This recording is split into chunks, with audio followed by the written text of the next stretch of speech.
Hello' বন্ধুসকল, এই আপোনালোকে দেখিছে নাগালেণ্ডৰ ছজুবাৰ দৃশ্য আৰু ইয়াৰ প্ৰাকৃতিক দৃশ্য চাওক। ঘন কুঁৱলীয়ে এতিয়াও ইয়াত আৱৰি আছে আৰু এয়া আমাৰ সময় হৈছে প্ৰায় 9টা আৰু এতিয়ালৈকে সূৰ্যৰ পোহৰে ভালকৈ ওলাবই পৰা নাই। আৰু এয়া চাওক, ইমান ধুনীয়া কুল ঠাণ্ডা ঠাণ্ডা বতৰ। দেশৰ বিভিন্ন ঠাইত ইমান গৰম আৰু আমাৰ ইয়াত ঠাণ্ডা। চাওক, সূৰ্যৰ পোহৰে কুঁৱলীৰ পৰা ওলাবই পৰা নাই। চাওক, ইমান ধুনীয়া, ইমান ঠাণ্ডা পৰিৱেশ। এনেকুৱা পৰিৱেশ হয়তো আপোনালোকে দেশত ক'তো পাবলৈ নাই।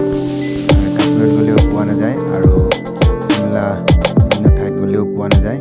এয়া হ'ল আমাৰ নাগালেণ্ডৰ ছজুবাৰ দৃশ্য। এয়া আমি